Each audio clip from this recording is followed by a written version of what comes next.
What up? What up? It's Hey, Seed hey. Talk. Stuff to make your seeds walk. We have a very special guest. She might not know this, but I've been waiting a long time to have her on the show and whatnot. We've been friends for years. Our children were friends, went to the same school together, and just really admire the work she does in the education sector and whatnot. And just glad to have her on the show. It's going to be a very informative and educational show. Um, I'm going to learn some stuff, and I trust you are too.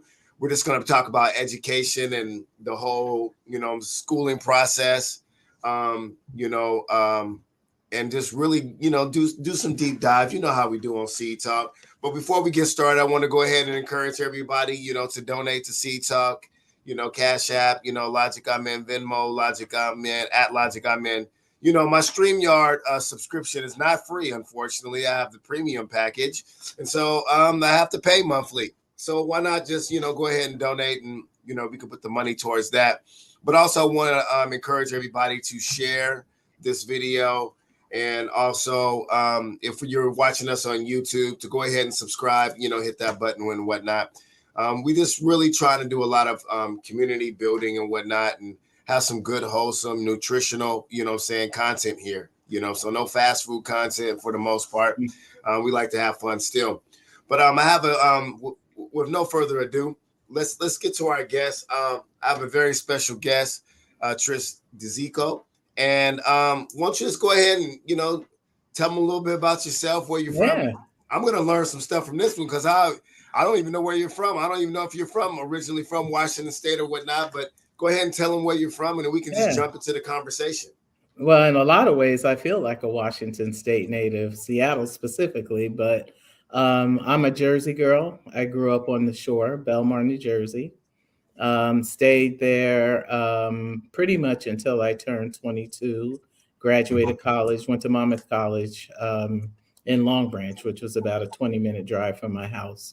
And I came out here by way of Philadelphia, um, Arizona, so Tucson specifically, and San Francisco. And then I moved up here in Seattle in 1985. Okay, yeah. So I came about I think around 88. So we're So what brought you out to Seattle? What brought you to Seattle? Well, I was trying to do something new. I like San Francisco, but it's a very transient city. So I would make friends and people would leave, right? Uh-huh. And I had some friends that one of them got stationed up here at Fort Lewis. I came up to visit them Thanksgiving in 1984. Fell in love with the place, and I moved here January 10th, 1985. Just packed up the whole truck and came on up. So you're originally in Frisco. Sorry, I can't say San Francisco because they say when Trish, they say if you're down there, you call it San Francisco, they'll peg you as a gentrifier, and that's an insult. That's very offensive. So, so what were you doing when you're down in Frisco or the Bay or the city? Yeah, I started out working for a company called Fortune Systems, and I wrote software to test the for hardware, which was the first system that can have multiple terminals on it. It was a Unix box, and it was actually the first time I had full control of a computer, because I was brought up on mainframes where either you did punch cards or you typed into the terminal, and then somebody, your stuff was processed somewhere else. You get a printout, fix it up, and then keep sending it around. So this is the first time where I had the box on my desk and the terminals there. And I wrote software to test like the accounting software, the operating system, the word processing software. This is the infancy of PCs. So this was in 82-ish, 82, 83. That's that IBM era, that DOS area. Yeah. That was actually before DOS. Dang. Not a lot of people were using DOS then, right? And so when I moved up to Seattle, was the first time I saw a DOS box, and it didn't have near the power a Unix box had. but you could tell that it was going to be the thing, right? IBM, we had these hard disks were a big thing. They were new. I don't even think they're more than like 2 megabytes, if that. It's just different. Okay, so how when did you start to have this, affinity towards like technology? Did it start in college? Did it start in high school? Did it start when you were young? Like when did you start this affinity towards technology? Because that's gonna have a lot to do with our story. Yeah. So actually, it was more engineering because, I'm old now. I was born in 1957. And Okay. there wasn't, I was the kid that joined the AV club. I took the film projectors around and the audio recorders to the different classrooms. But my thing was, I like taking things apart and putting them back together. And so I originally majored in electrical engineering. But I couldn't keep my major because I went to college on a basketball scholarship, and my labs were the same time as practice, and I couldn't afford to go to school any other way, so I changed my major. I'm getting a lot of feedback. Are No, you I'm getting? You're not fine. getting? Okay, Uh-uh. cool. I had to change my major, and computer science seemed to be the next best thing. And I still take apart stuff. I still build stuff. I still do all of that. Yeah, you and I kind of share some intersectionality. When I was younger, I like to take things apart in the form of breaking them. Yes, Oh, I okay. was I was quite destructive. I did not put them back together. I just want to say, like, hey man, if I if I threw this, if I threw this rock at this, what would happen? And it would always break, and I didn't know how to put it back together. I would Ah, ask my mom to put things back together, but it's really interesting. I always hear those stories of kids who were like kind of like try to like reverse engineer things, like take it all the hmm way apart and then kind of look at it and then put it hmm back together to do it. But I never was one of those kids. I always admired people like that. So when you came to Seattle from Frisco, from the Bay Area, the city, thank you. Yes, I hmm passed the test. I'm not a gentrifier. At least I don't talk like one. What were you doing when you first came to Seattle? I mean, I didn't even know you were a hooper. What position did you play? Point guard. Okay, okay, okay. Yeah, yeah. So I worked for a company called Telecalc, and it was a small company that back in the day was kind of ahead of its time, and they produce what's called a line scanner unit that you put on top of your phone PBX box, and all of those 1-800 call houses and all that, they would use this box to forecast how many people they needed on the phones, how long it took calls and all of that. And Telecalc also wrote the software that went along with the line scanner unit box. And my job was to create a test team because that was my specialty, writing software to test things. I became a manager and I hired my own test team to test all the software that went through this box. Okay.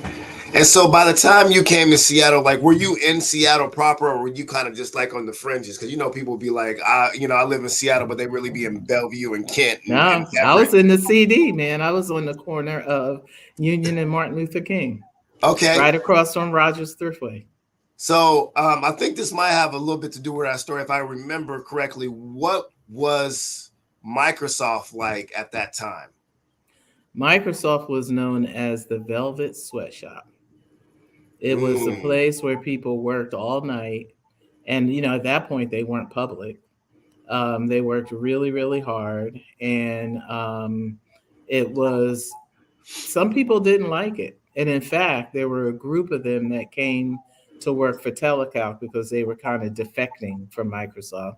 And they came with this idea of object oriented programming. So I got a chance to see firsthand how that got developed. And then I think they got lured back to Microsoft, and I ended up having to lay off people from my team. So really, what that basically meant was that I was going to be next. So I decided to do my own thing, and then I got picked up by Microsoft as a contractor. Oh, okay. So Hmm. tell us how it led into your, your career. And as I don't know what your official title is, CEO, administrator. How did it lead to your career in education, and how did you synthesize education with technology, and then start your own, pretty much, your own institution? Yeah, so I came by education the long route. So I spent 8.5 years at Microsoft, and like most of the other Black folks there, we used to go out and help recruit to try to bring more Black folks into, and other people of color into Microsoft. And at one point, I was just like, I'm doing enough of this that it may as well be my job. So I Mm. left the tech side and went over to work in the diversity department, and I became a senior diversity administrator. Like, you can do stuff like that then. If you had an idea, no matter what it was, you can get it floated up the ladder, and it could be in a product, it could be anything. It's not like that now. But they allowed me to change, and I ran the high school internship program. And we were hiring kids for potential at that point, not for what they knew, because hardly anybody knew about programming. It's all Black and brown kids. So once I started, still trying to get diversity in the company, what I realized is you can't really change anything. What you have to do is change the pipeline. So I left. I gave 4 months' notice because I wanted to see my last little group of interns come through, and then started TAF October 1st, 1996. Oh, okay. Hey, I wanted to ask you a question too. We're gonna. I want to go back real quick, and then we'll pick up where you started Taft in 1996, and we'll talk about what Taft stands for. Dziko, what's the Hmm. origins of that? I've never asked you that in all the time that I've Oh, ever known you. What's that about? That's really interesting. well, we were looking for a first name for our first child, Elise. And we were looking for an African name, and we went in the African Handbook of Names and found that name. And then we decided, well, we know we're going to have more kids, and we want them to be named after people that are more like in the family, at least the middle names, and then the first names more possibly people we admire. So we like Dziko. It means of the world. It's from Yoruba, and we just adopted it as our last name.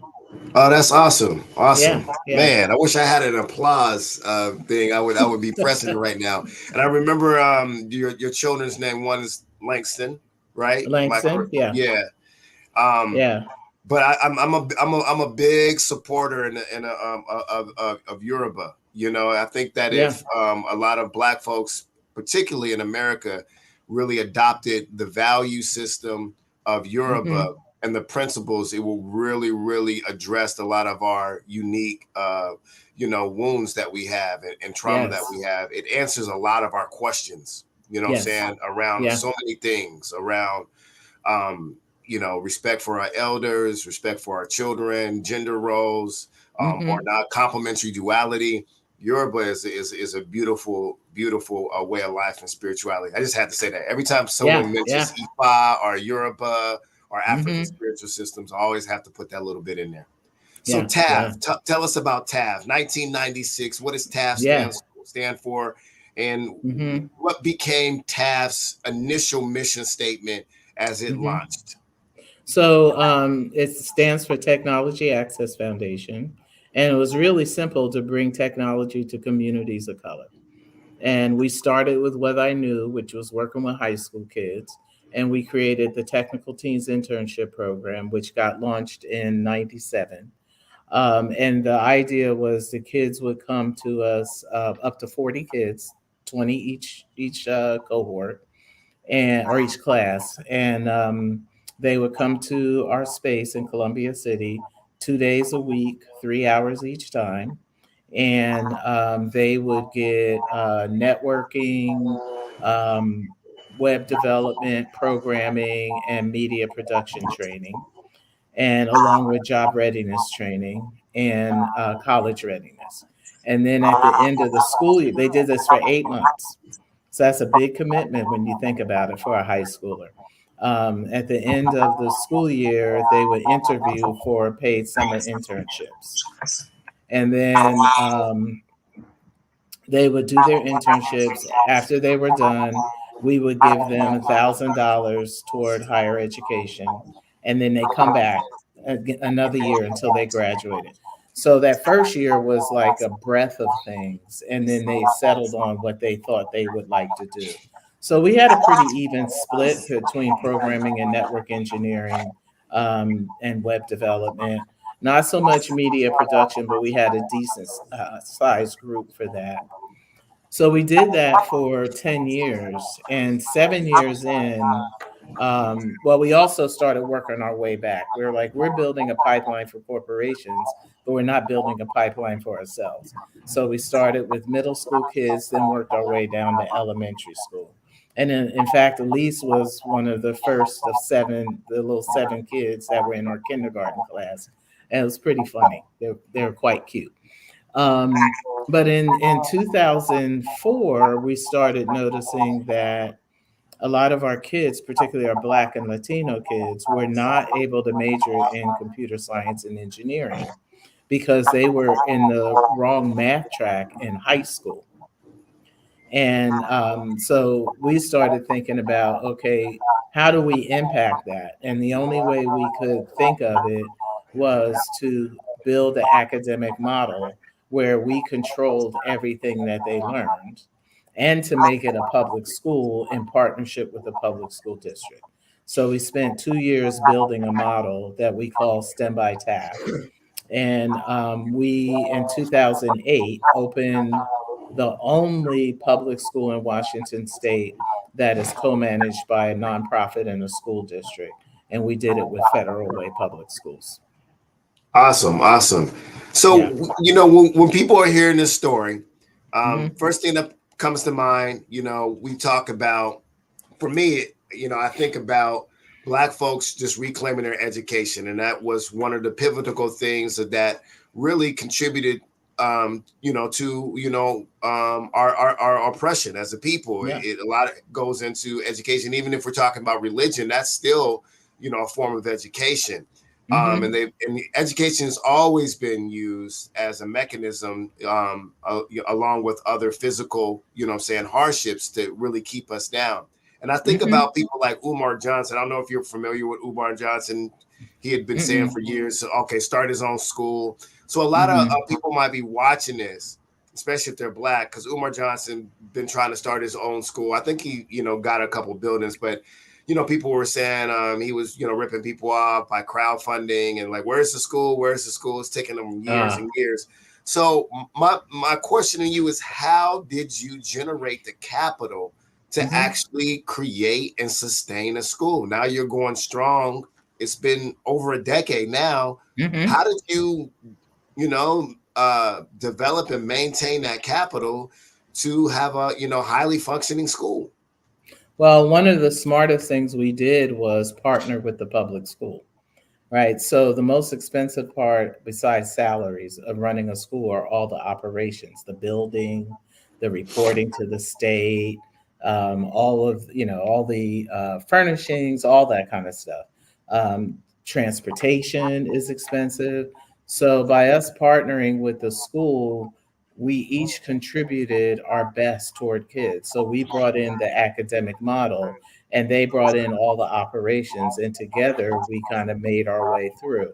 Now, the reason why there's only one like that, because our plan was five, is because of the expense. It costs us about $1 million a year, which is not that much It's in the not. scheme of things. But when you're Mhm. talking about five and you're trying to maintain integrity and you're at the whims of the funding community, which we were, that becomes a problem. In fact, when we went to open our second school, we were trying to do it in Renton when Mary Alice Hushel was the superintendent. But all of the money at that time was going toward bringing charter schools in. And so nobody was investing in traditional public schools or our model. So here we are sitting on something that we thought was pretty good. How do we replicate? So we created a way to work with existing public schools. same staff, same administrator, same kids, but a longer on ramp to make sure that we changed everything from philosophy and culture to pedagogy to curricular content, diversity in the teaching force, and then bringing people from the community in the school.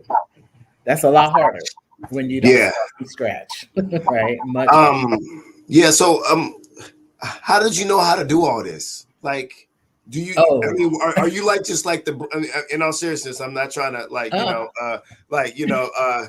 kiss up to you and blow and gas you up, but like, are you like the brains behind it, and then you just found some other people to do the hardwire, or is it just all you? Like, how did you know how to do all these things to create your own, institution? yeah. So I had the initial vision to do this, but I had an amazing team. None of us were educators. So let me start there. None of Mm, us were educators. So the first thing we knew, but we knew how to treat kids. We knew how to work with kids because that's what we did, right?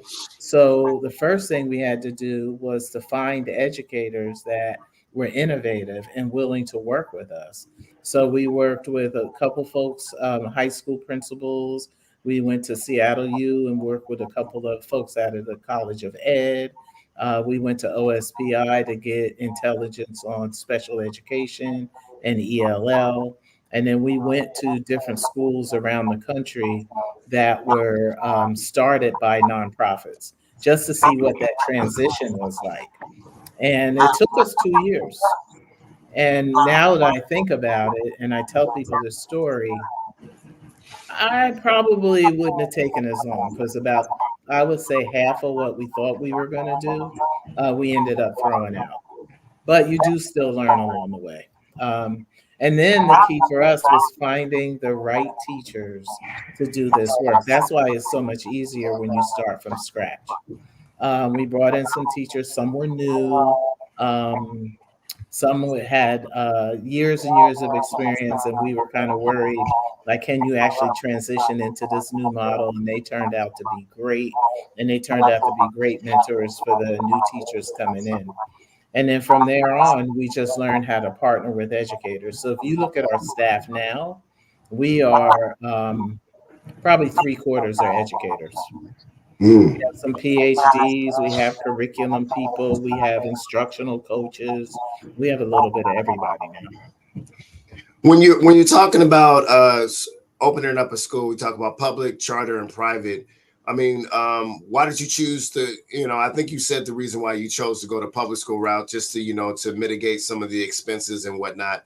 But I mean, what's the main differences between for people out there? If you could educate them on the difference Mhm. between public, charter, and private, and then you can just add on a little bit why you chose to go the public school Yeah. route. Yeah. Well, I'll start by saying that 90% of the kids in our country attend public schools, traditional public schools. Now, folks in the charter arena will tell you charter schools are also public schools. That's not necessarily true, depending on what state the charters are in. Charter schools, you absorb, a nonprofit absorbs all the expense. There are states where districts are the authorizers of the school, so it's almost like another district school. But most of them are nonprofits that have, like your friend who wants to start a school, they had to raise all that money. So you're talking about $1 million or so just in operations. I'd rather put that money directly to kids, right? So, and then private, of course, I mean, man, the amount of money to raise for that, like you're raising the whole thing. You get no state money, you get nothing. At least with charters, you get state money. Private, you have way more control, but the fundraising lift is huge. Yeah, that's the route Umar Johnson went. He's Yeah. actually from Philadelphia. He went to private school because he said he didn't want the American government to have their hands in there. He has certain protocol and rules and a mission statement that is quite interesting. Hmm. Quite radical. A lot of things I don't agree with, but a lot of things I do agree with. But he has a very very Pan African nationalistic standpoint. I think it's called It's named after Marcus Garvey and Mm. what's the other brother's name? Sorry, I can't think right now. The brother who got his own freedom. Oh shoot, I can't think right now. It'll come to me. It'll Yeah, come. you know, with his hair, you know, with the hair. Frederick Douglass. Yeah, it's called Yeah. the I think it's called the Douglas Garvey Mm. School, and Okay. he opened up one. So Hmm. let me ask you something. So when you go into a school, now I don't know if you want to talk about it or not, but Hmm. you know, I remember there was always these. I was at Rainier Beach for a year. Hmm.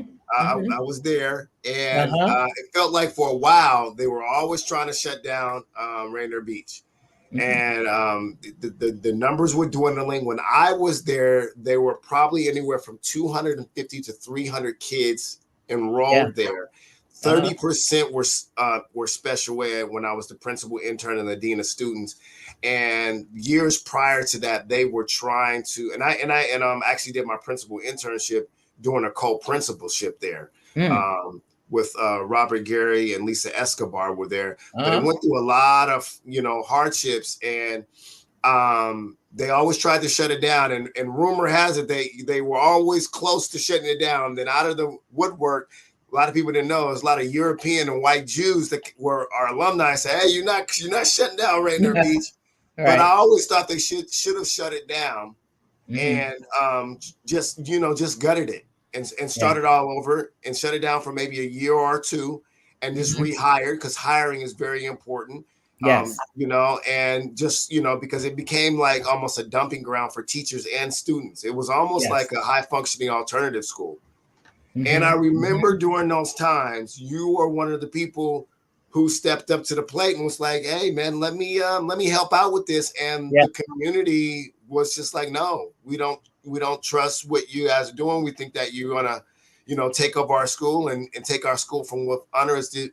I mean, Hmm. can you feel comfortable speaking on what Yeah. Yeah. happened during that Oh time? yeah. Yeah, go I ahead. mean, it's pretty public. I mean, the the the challenge that we had, we did all the things that we thought we were supposed to do. We worked with the district. We worked with the director of schools, Eamon McWashington, and we worked with the president of the teachers union, or the executive director. His name was Steve, and I can't remember his last name. But we did all that, and because we didn't want to do is go to a school, no matter who it was, and promise something that the district wasn't going to allow us to do. So we asked them to work with us and help us work with the schools. So Robert Gary, he was part of it. We talked, we planned, and we did all that together. And we went to the board, to the I think it was like the curriculum committee is what it was called at that time. Showed them what we were trying to do, and had the backing until they said, "Well, the teachers have to vote." And so we show up in this meeting, and we thought it was supposed to be the leadership, and it turned out, and when I say leadership, like the building leadership team, the Mm-hmm. new teachers, and we get there, and it's all of them. And I'm sitting at the end of the table with my team. There were four of us. And then there are all these teachers. And then at the other end is Robert Gary and Eamon McWashington. We're talking, our team is talking about what we want to do. And all of a sudden, Eamon got amnesia. And so did Robert. As if we hadn't been talking to them this entire time. And we're sitting there, and one of the teachers, and I still see it, she was on my left. I had one teacher on my right that had a pen that had bells on it, and she's shaking this thing while we're talking. And then one teacher on the left who was sort of pushed out from the table, she pushed into the table, slammed her hand on the thing. They're coming to take over our school. I knew we were sunk then. I knew that was it, right? And never mind that there was this building made for 1,200 students, and at that time there were barely 300 students. We could have been just a corner of it, right? So we kind of gave up, and worked with the district on possibly Cleveland. And in the meantime, I think Princess was over there at that time. Princess Sharif was over at Cleveland at that time, maybe. she had not gotten there yet. She had Oh, not okay, gotten there yet. gotcha, She got there the year we opened in Federal Way, so she hadn't gotcha. gotten there yet. So we were talking about Cleveland. We were talking about African American Academy. Remember that building, that new I was building? there. I was there for a Yeah, year. I got some yeah. stories. Yeah. So we were like, okay, where can we be with this model? And then Rainier Beach sort of came up again when Carlos Santorno came to the district as the chief academic officer. And then Robert, or not Robert, Greg, who ran the Rainier Valley group, Rainier Beach group. He said, "Hey, why don't you come and talk in at the community center?" And just sort of, this is like a last ditch effort. So I'm like, okay, we'll come. We get there and we're in the Rainier Beach Community Center in that community room. When you first walk in, you know how small that is, right? I think there are damn near 100 people in there. This is in November of, I don't know, 2006, 2007. And the kids are inches from our face talking about, half of them are saying, we don't want your stinking program. The other half are, why don't you do something for us? Because we were going to come in with sixth, seventh, and ninth grade. So they weren't going to get the program. And then we had Robert Gary Sr. upset because one of my staff members went to Garfield, graduated from Garfield. And so how you got nerve coming here to Rainier? But it was just ridiculous. So we stood there for 2 hours and answered questions and got, called out of our name and everything else. And then I just left. I said, that's it. And there's a whole article in the newspaper around that. I just said, I'm done. We're not going to be in Seattle. Yeah, I heard about that. I caught wind of it, and I was really disheartened because I knew you personally and stuff, and I was just like, why are Mm-hmm. you not letting these people come in? And like they're good people, but I also understood Mm-hmm. the other I understood the other side of it, that they were, little, scared and triggered that their school was going to be Mm-hmm. taken from them and blah, blah, blah, and whoop de whoop. Yeah. But I just remember hearing how you were treated. And it was, pretty much, Mm-hmm. similar to what you just now said. I heard there was a lot of just poor etiquette, Yeah. basically, and poor Yeah. decorum. And I was like, Yeah. that's not necessary. You don't, No. you can no is a complete sentence by itself. You don't have to use all Yeah. those other adjectives and descriptors, and colorful Mm-hmm. words. Mm-hmm. Yeah. I just Yeah. remember being at Rainier Beach at that time, Mm-hmm. and bless their souls, a lot of the teachers, I really, I started to call it treadmill teaching. Like they thought that Mm. because they worked really, really hard in some aspects, that it was the thing to do. But I'm like, but Yeah. you're not making any progress. Instead of working Right. harder, work smarter. And I just remember, even if I could remember the names, I wouldn't even mention the names. But there was a very, very strong opposition to private schools and charters. And I Mm-hmm. remember the movie Waiting for Superman came out, Oh my God. and Yes. they were Yes. so against Jeffrey Canada. They could not Yes. stand him. And I Yeah. understand some of the reasons why. However, I was just like, there are some diseases that you have to like the medicine more than you like the disease. You know what I'm saying? Mm-hmm. And Mm-hmm. it's like, Mm-hmm. at the time, your program was something that they needed. At the time, the KIPP strategies that they were using in charter schools was something that school needed. And they were like, no, they just, they handpicked the best kids out of public schools and out of the neighborhoods, and they put them in these lotteries. And Mm-hmm. yeah, that is true. Yeah, that has Yeah. happened. And that's one of the really sad and depressing things. I actually cried the first time I watched Waiting to Superman, Mm. because I saw people in the crowd when their child was not chosen for the lottery, and they Yeah. were just they just thought their life was over, and they started Yeah. They were crying. hopeless. Yeah, Yeah. and I was just like, man, it was so sad. So I get Mm-hmm. that, but I always ask them, why don't you work smarter and why don't you find out what KIPP schools are doing down there in Mhm. Texas and all these other charter schools? Use their strategies in this Yeah. public school format and give your kids what they've earned and what they deserve Yeah. as, as students, because education is a civil rights issue. Yes. It's a Yes. human rights issue. And we know that the quality of a person's life is often, if not always, determined by the level of education they have. And you're Yes. depriving them of a good education because you are stubborn and you refuse to work harder. Yeah. Like, like for instance, Trish, they'd stay after school. There's no staff that wouldn't stay after school Mhm. and quote unquote just really babysit or young adults sit Yeah. kids. They would Yeah. always have the door open. They're sure they're up there early, but that's just Mhm. working harder. But you're not making any progress. You're just there. You're not teaching them nothing. Yeah. Yeah. Or they would complain about kids and they would kick them out of class. And I remember they had me on an in-school suspension program Mm. there, where they would just kick kids out of class, and I was in this huge classroom, and they would just kick them out of class, and they would just sit there, and I was just Yeah. told just to watch them, and bless her soul, I'm not going to mention her name. One of the members of the PTA walked past the room and said, "What is this, Amen?" I said, "Oh, this is our in-school suspension. It's kind of like detention." She said, "Why are you detaining these black kids? They're not Yeah. under arrest. They haven't committed a crime. Why aren't you teaching them anything?" I said, "I'm just following the rules." Mhm. And she was just Mhm. like, but she planted a seed in me. I said, you know what? She's right. Yeah. If they're Yeah. going to be in here, I need to be teaching them something, even whether they're going to get credit in the class that they got kicked out of. Not, they need to be learning. This should be an enrichment opportunity.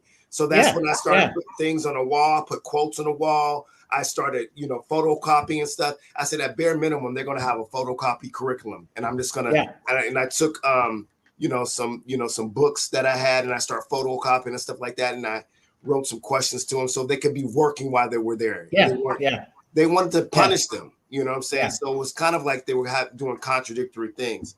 So when we talk about you going into a school and you want to Mhm. kind of transform them, based on the data that you're presented with, what's the first thing that TAF does when you go into a school that's struggling, that looks for help to really, Mhm. really compensate in their areas of growth? What's the first thing that TAF does? Well, I think the key phrase you said is looks for help. So we're not there to take over a school that isn't interested in working with us. It is about an 8-month process to get to know what's happening at the school, get to know the leadership, have them come and work with our current teachers without us in the room, talk about the good, the bad, the ugly, so you know what you're getting into. And then they vote, and we require 80% or more vote for us to come in. And we're real clear, like we lay out everything. We lay out how hard it's going to be, how rewarding it's going to be, what support we provide as an organization, what they should expect over a period of 5 years. And it's all in the idea of honing their teaching skills so they can deliver the best to their students and so they could be listening more to their students. So it takes a while. It takes a while, and then we provide them with an instructional coach over a period of 5 years, or we provide them with somebody who coaches their coach they already have. It all depends on what they need, and then it becomes a relationship from there on, and it is something to see a teacher, particularly our older teacher who's used to traditional teaching methods. It is a beautiful thing to see them transition and realize that they too are still learning, and that they're willing to put in the work and the time to make their pedagogy more focused on student voice. Mhm. You mentioned when we talked a couple weeks ago off the air that one of the that your program is really rooted in project based learning. Yes. Hmm. You want Hmm. Can you talk about a little bit more about that? What that looks like? Because I'm oh man, I really want you to educate people on that because that's where it's at. Yeah. Hmm. Yeah, project-based learning, some people call it problem-based learning. The idea is that either in groups or by themselves, kids are solving a problem. And typically, these problems are set up by the school, the teachers. They're aligned with the standards, but the subject area is really chosen by the kids. So if they want to solve a problem of lack of clean water in their neighborhood, that completely lines up with the things that they need to learn, right? You got to learn science, you got to learn math, you got to learn history. I mean, it's talking about the environment and all that, right? So the first thing is they come up with a guiding question that the kids are going to answer. Then the kids start doing some research. They hear from experts, they go out and do their own research, they start gathering data, and then they decide on an approach they want to take. And then they start giving each other some critical feedback, trying to figure out, okay, is this really what we want to do? And then once they land on an approach, they start working with an authentic audience. So if you are talking about the water, or you're talking about hypertension in your community, you're going to go and meet experts around that. And then you're going to learn from those experts. Then the next thing you're going to do is hone your approach and come up with your presentation and your findings. And then we have this thing called a critical friends group where you present to each other. Because we want every kid to be at their best. They're not competing against each other. So then they do an exhibition of learning to the broader community. So we invite the whole community, parents, neighbors, everybody to come out, and the kids present their findings. That's the big cycle. And along the way, we teach teachers how to do direct instruction using pieces of the cycle, right? So if you're teaching math, you might have kids in small groups having discourse around a math problem and how they would approach it, right? So it doesn't always have to be this big, long 3, 4 week thing. The projects we do are interdisciplinary, so they include all the core subject areas, so kids can see how they tie together. Because when you're challenged with a problem, you don't say, "Oh, this is the math I'm going to use," or "This is the science I'm going to use." It's much more organic. Yeah, that's Yeah. dope. That's so Mhm. cool. I was just now writing some notes down. Like, what if a school each year, they started each year, and they planned out for the next 5 years, their admin team. These are the three things that we are going to address as a school, and do project based or problem based learning based on that. And our three things are going to be conflict mediation, because that can address like the violence in our community. Mhm. We're going to Mhm. do nutrition awareness. So we're gonna, Mhm. that can include science and biology and all that. Yeah. And then we're gonna do trades. You know what I'm saying? How we Yeah. can apply Yeah. that to create jobs. If you just centered around those three problem areas in any Mhm. urban community, and all the curriculum pointed towards and funneled Yeah. towards those three things of kids Mhm. doing projects based on that, it would transform the community. It would. And what you're talking about is setting a culture for and a philosophy for different schools, right? And I would challenge anybody who's watching this. If you have kids, ask your principal, what is the philosophy and culture of your school? I'd be Mm. willing to bet they don't even know. Because we have schools that are monopolies, and you have to go to school legally. So therefore, the school doesn't need to care much, right? The district doesn't need to care much. So what if you had a school that did the things that you talked about? And in other communities, it's something else. I mean, there's different ways to do this. And one of the things I say is you can go, we have 7 schools. You can go to any one of our schools and you can tell it is what we call STEM by TAF, a STEM by TAF school. Although the projects are completely different because they're connected to that school community. We don't, put down a book of projects and say, here, do this. It's totally student driven. Yeah, that's dope. That's really cool. Um, we got about a couple more questions to ask you that I really want to hear your point of view on. I want to talk about, what do you think is the number one threat to to the education of our, of our students and our kids? conformity and indoctrination. We don't Okay. listen to our kids. We tell them what they have to learn as a system. Tell them what they have to learn, ask them to regurgitate it back, and then we move on. We don't connect it to their lives. We don't connect it to their future, nothing. And then they turn 18 and we expect them to know a whole lot of stuff. We haven't taught them anything.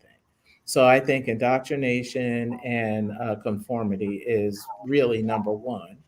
Um, and that lines up with us not helping them solve problems in their own community. And I always hear the right people on the far right talk about it, you're indoctrinating our kids when you're talking about Black history. It's like, no, it's just the opposite. We are teaching them about the real history and teaching them how for themselves to decide how they feel about it, to decide what their position is, to decide what they're going to do about it, not us telling them this is how you should think. We should be developing kids so that they understand how they learn. They understand what their limits are. They understand how to communicate with each other. We don't do any of that. So all we do is indoctrinate our kids, and that has Yeah. to change if we're going to compete on any level with any country with anything. That has to change. Yeah, that the anti critical race theory, movement is really interesting because they're saying that you're not supposed to basically teach that, white men are, what I'm saying, sexist or Hmm. misogynist or, you know, um, uh, you know, uh, utilize, aggressive race bias or institutional racism. You're not supposed to teach that because it teaches Hmm. that a group of people are by nature, by birth, what I'm saying, just Hmm. oppressors. And I'm like, man, and then they're really down in South. They got time machines back there. They're Yeah, really yeah, trying to take us back 50 to 100 years. yeah, And yeah, it really reminds us that we're not too far removed from state sanctioned apartheid, which happened during Jim Crow. I mean, that was yeah, state yeah, sanctioned apartheid. yeah. We're not You far at know, all. yeah, no, we're not too far away from that at all. And they're really trying to turn back the clocks and saying you can't teach this stuff that really Hmm. exposes the institutional racism. I mean, we Yeah, got people that, we got Black people who are in politics who are responsible for the policies, that really dictate the welfare of, a lot of people's lives, saying, oh, yeah, man, there are some racist people, but there's no such thing as institutional racism. Like yeah. the forked tongue that they Hmm. speak with, it's Hmm. really interesting because it's people and racist people that make up these institutions.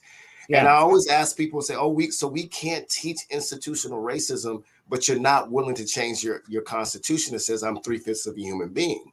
Right. I mean, that Right. in itself, what I'm Yeah. saying, submits the fact that you don't even see me as a human being. Yeah. You know what I'm Yeah. saying? So I just think that's just kind of interesting, Hmm. the way our education system is. And I think that's one of our, right up there with what you said. I would say, yeah, we don't listen to our kids enough. When we have these data days and we have these professional development days, I'm one of the biggest administrators to say, man, where are the kids at? And I Yeah. was really, Yeah. really pleased to see during our summer institute prior to the start of this school year, it was a big on student input. So, Yeah. we got kids out there, really talking about what they want to see in the classrooms, because so Hmm. much of our education system really models the crass consumer capitalist economy. Oh And yeah. it Oh just yeah. really treats people like products. Yep. And it puts a value on a group of people based on, Yep. what their, Test scores. test scores, what their IQ is, which we know that were Hmm. created by eugenicists. You know what I'm Yes. saying? That is Yes. highly biased. Um, Yes. and so I wanted to talk about integration. What do you Mm. think the impact of integration was primarily for Black and brown kids? And when I say brown, a lot of people are like, why are you always talking about the Latinos? I'm talking about my skin color is brown. So, Yeah. Yeah. you know, um, Yeah. so when we talk about the impact, but I'm not leaving out Latino kids either Hmm. because it Hmm. impacts them too. Um, Hmm. but I'm just saying they don't have exclusive rights to the aesthetic value of brown. Right, But what do right. you think was the impact of integration on Black and brown students? Well, I think the biggest thing is we lost all our Black teachers, right? Because the white schools were not hiring Black teachers. So I want people to think about, imagine this, being a Black kid going to what used to be a white school. You have all white teachers who didn't want you there in the first place. How do you think your experience is going to be? And you have to go there every day for 6.5 hours a day. How that impacts your psyche, right? You don't see anything in the writing that connects to you. You don't hear anything from your teacher that connects to you other than maybe they think you're stupid, they think you're bad, except for the very exceptional teacher, very few of them. And so think about that generation over generation over generation. And now you have us as a people believing that we need to strive to be better than white people, or that white is the standard, because Mm-hmm. that's all we've been ever told, right? And I think that what we see now is 80% of the teachers nationwide are white, and most of them are women. I would Yes. say probably about 75% of them are women. But over 50% of our kids are of color in our public schools. Now, think Wow. about that. So, all these kids are being educated by people who know nothing about them, who probably half of these teachers probably had a really good experience in school, and that's why they want to be a teacher. And then they run into our kids and have no connection. And because our kids may not necessarily have a connection to their pedagogy, they feel some kind of way about our kids. And that's how you get all the disciplinary problems and all that, right? And so it all kind of snowballs, it all weaves together. We have to get more teachers of color and more administrators like you of color into our public schools. Mhm. And not only, yeah, I agree with you. And to add on to what you said, is not only just administrators that look like me and stuff like that, but also qualified and passionate about the work, about serving Yeah, the our community. yeah, yeah. Because I'm always self checking myself as a person who's a part of the institution and the system Hmm, that has hmm. traditionally been used to just equal the demise of our people. It's like I Yeah. have to work twice as hard to to really make an impact, because this is where the Hmm, majority of our people are. But there's a lot of intersectionality between law enforcement and what they do in our hmm. criminal justice system Yeah, and our prison system and education. That's why they call yeah. it the school to prison pipeline, because Pipeline. Yes. we are just one aspect of it. And I remember I asked a question on social media. I said, what is the difference between law enforcement and our police officer, law enforcement, and a teacher? They said, well, one is physical and one is mental. And I said, not if you Mm, asking me. I yeah. grew up in the 70s and 80s when they would, Mm, they would punish you physically. mm. And all the way up until the 90s, Trish, I was punished physically because I Wow. went to a Jesuit school. I went to O'Day. No. Yeah. And I remember getting in trouble, Trish, and for talking out in Spanish class. Mm. And we had to sit at the front of the class with two Bibles in our hand on our knees. Oh my God. Or if we were talking, he'd come by our desk, say, hand out your knuckles. And Hmm. if you move, then you got two. But he would hit our hands with rules. I can't make this up. But that was a private school. When we talk Wow. about the Right. difference between public, charter, and private, a private Hmm. school said, hey, man, unless we doing significant harm, Right. I'm saying, and damage to you physically, mentally, or or whatever, Hmm. spiritually, find a different school to go to, because there's Yeah. someone coming down a conveyor belt to give us that Right. tuition. That's right. You know, That's right. when I think about integration, though, I think of three things. I'm trying to figure out if I can remember all three of them. But the first thing, one of the first things I think about is how it, like you said, it impacted not it took some of our best teachers and away from us, but it took some of our best students. And I think sometimes Yeah. we forget that segregated schools created the Carter G. Woodsons. Mm-hmm. That's the person who Mm-hmm. started, Negro History Week, that which led to be Black History Month. And a man by the name of George Washington Carver, who made all these things out of peanuts and Mm-hmm. soybeans. I mean, he made dang rubber out of a dang, saying Mm-hmm. soybean, saying Right. the whole vegetarian and vegan movement owes tofu to this man. Yeah. Um, but he was taught at one point he was the most intelligent person in the United States. I mean, Mm-hmm. the United States government hired him because they feared his intelligence. Yeah. Um, Yeah. I mean, people out there, y'all should really like get Mm-hmm. in your Googles and find out. But there's some rumors out there and some theories that they actually castrated this man because they didn't want him reproducing. You Wow. know what I'm saying? Wow. That's why they say he had a very high pitched voice because he had been Huh. castrated.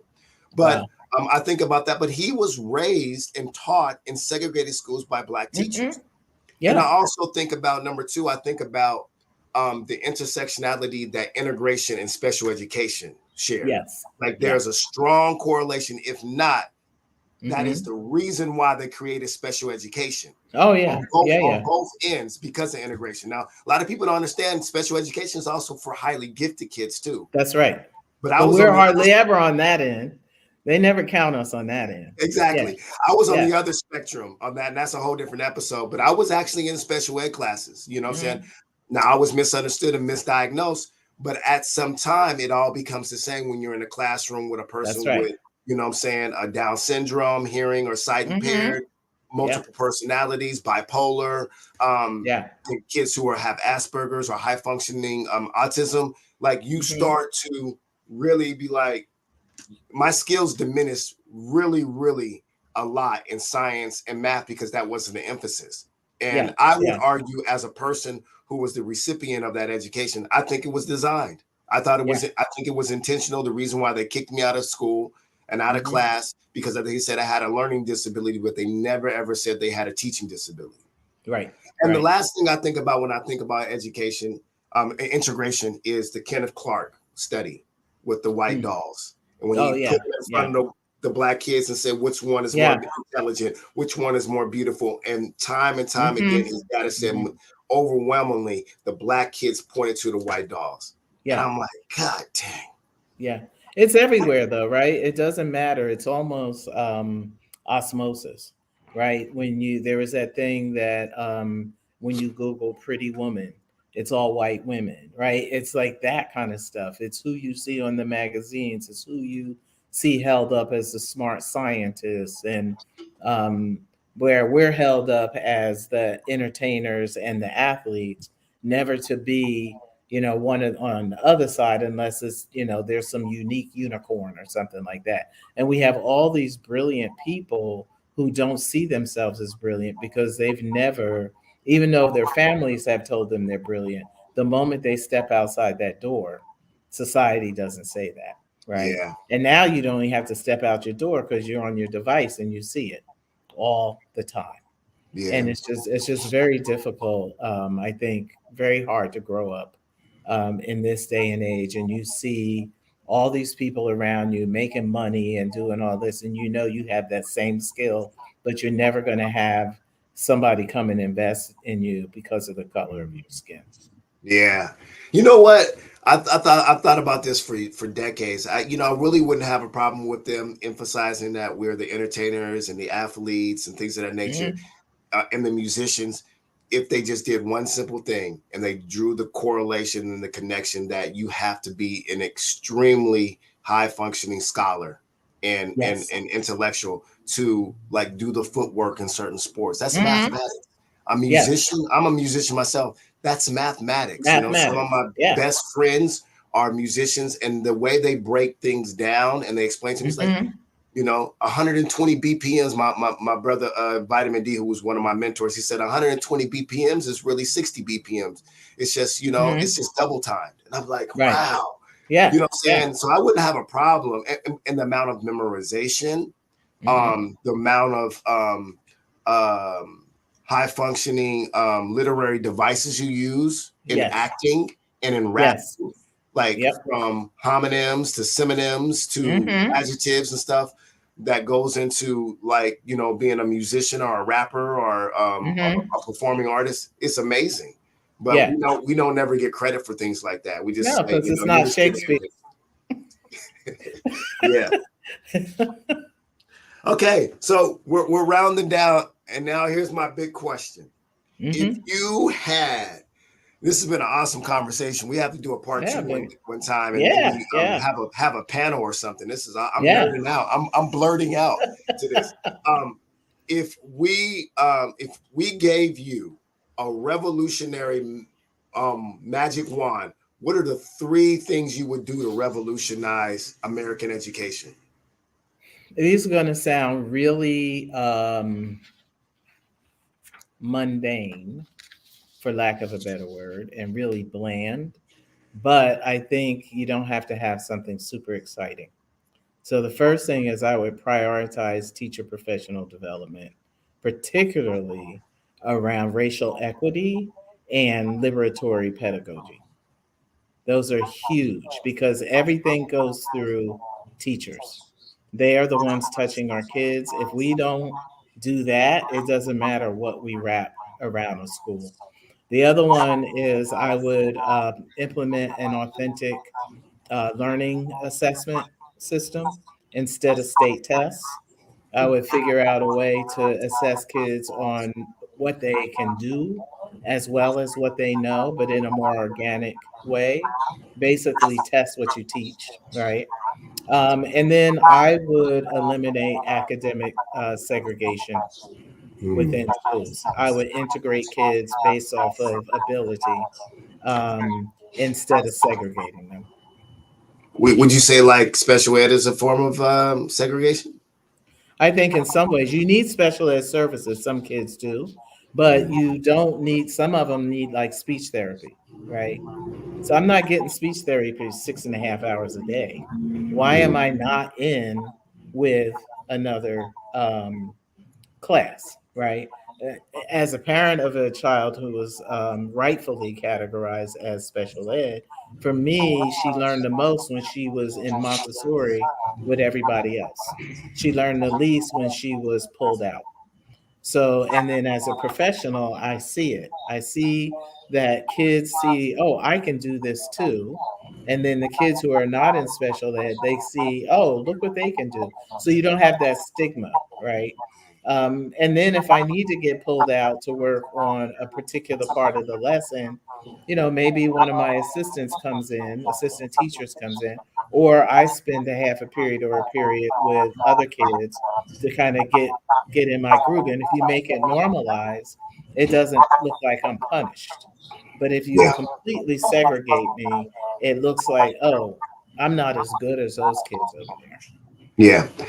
In defense of our school district here in Tacoma, and we kind of and I have to be transparent and say that there has been some really really good strides, healthy Hmm. strides in special education. We do still do have a RISE program and an access Uh-huh. program that does Yeah. do the self-contained. But our school here at Lincoln High School, a shameless plug, we do have a co-teaching model. It's not perfect. It's Mm. not, it still has some, it's still, I mean, I think that the the standard of a school and the mark of a really good school is how well they implement certain strategies to combat institutional Yes. racism. And I think Yes. that no school is going to be immune to it. That's right. That's just it's in your Yeah. system, just like your system Yeah. has viruses and bacteria and all Yep. that other stuff. It's just how well is your immune system to balance it. But there are Yeah. some co-teaching models that help, the kids with IEPs in those classrooms. So I Hmm. will Hmm. have to say that the Pacific Northwest, specifically Seattle, is I consider it the New York of education. People can argue with Hmm. me. I feel like if you can make it in education in Seattle, you can Yeah. make it anywhere because we have the 5D, Self evaluation system ID. Hmm. out of Yeah. the University of Washington for a reason. Hmm. When I did the Summer Institute in Harvard, and I Hmm. told them that I graduated from the University of Washington and got my principal certificate from the Danforth program at University of Washington, I was really surprised and impressed that they were really like, really? Oh man, we've heard so many things. For a matter of fact, people are going to get their masters and their doctorates in Yeah. education at the University of Washington. And I Yeah. was like, Yeah. wow, okay. You know what I'm saying? So I will say that it's not perfect and it's not ideal, but it is definitely making strides. And that's another thing I like about the Pacific Northwest. They actually have money to put towards it. I've been to the Midwest. My aunt used to be the superintendent of Cincinnati Public Schools. They put their money in other places. You know what I'm saying? It's kind of interesting to see where they, and of course the South, we know what they're doing. Right. But I think that's just, just kind of interesting of what the Pacific Northwest decides to do with the money. There's some great revolutionary minds, like, yours included, out here in the Pacific Northwest. And a lot of that comes by way of, money. We have money out here to do it. That's the thing. We just need more of it. And we need to also understand that we don't always completely arrive. Yeah. Right. Because things change. And the thing what I see is something was working, it's going good. And it's almost like that squirrel. Oh, let's go do this. Instead of sticking with what we're doing and knowing that it's never going to be perfect because we as human beings are not perfect. And you're talking about meshing adults and kids in a whole learning environment, right? So it's about being nimble. It's about understanding that we grow and we change and we try this and we try that and we learn through some level of failure as long as we agree to do no harm, right? But I think that we're so focused on particular outcomes that we're forgetting about the journey of education. Yeah, and that particular outcome that you're talking about is those test scores and that graduation rate. Right. You know, there's some pros and cons. I don't think a person, well, I know for sure a person passing a test and their IQ and their grade point average doesn't tell the whole story. The fact that you are graduating, 90, 8 to 100% of your senior class doesn't tell the whole story either. Right. That's right. To end up, I mean, the three things I would do, number one thing I would do is I would make emotional intelligence like a required class for graduation, along with science, math, language arts, and social studies. You have to have emotional intelligence of how to treat someone, conflict mediation, and it's just crazy with the amount of antisocial behavior that we have in America, especially when it comes to school shootings and things of that nature. Oh my God! Our miseducation around guns, and it's amazing that we don't make emotional intelligence mandatory.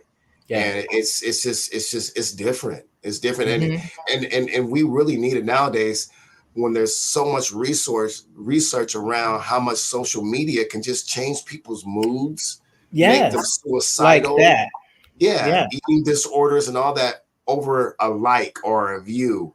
It's crazy. The second thing I would do is I would have outside agencies evaluating teachers. I think that's a level of bias, that comes with us principals doing that. Number one, the bias is it frees us up so we can do other things like interact with kids and be in the hallways and stop doing so much punitive discipline, which we're doing better on that with SEL and culturally responsive teaching. But it would free us up, and it would also have an outside agency come in kind of like you and just be like, hey man, maybe you guys got blinders on and maybe you have a conflict of interest. You're not seeing that these group of teachers they're the one who's driving your school down. You really need to concentrate on their classroom instruction and whatnot. But that's the reason why we have unions, and there are good things and pros and cons with unions. But the fact that some teachers are being rewarded for their tenure rather than their merit and their actual effectiveness is just crazy to me. And the last thing I would do is I would make exclusionary discipline within a school. I would have a school within a school that kids never ever leave unless it's an extreme thing like maybe a weapon or you really causing harm to another student. A suspension looks like you go to just a different division of our school and you work your way back into the general population. Yeah, so those are the three Yeah, things that I I would like do. it. We should Yeah, put our threes together and yeah, make it happen. Logic, let's make it yeah, happen. man. I mean, there's way we can do it on this. I mean, I've been a part of those, those Saturday school community groups where we Hmm. tried to start a Saturday school at someone's home, and I Yeah, mean, I will always strive for that. My dream or my vision is always to start my own school, but I have to do it the right way so I won't, create a deficit more than what I'm saying, a benefit to our yeah, community and stuff. yeah, So, yeah. hey, it's Well, been really. What's up? I What'd you hope say? you hope you start your own school one day. Well, you know why I kind of, I'm not trying to be a smart aleck or anything and have an answer for everything, but I'm really proud of the three human beings that I co-created and co-raised Hmm. with their Hmm. mothers, and I'm really proud of making our home a school. Yeah, Like yeah. when I see I have 24-year-old, a 25-year-old, and a 26-year-old, and my children from a distance, and you probably Uh-huh. haven't seen them in a while, but they're just man, I just look this. Yeah, See, yeah, I just I just love them so much.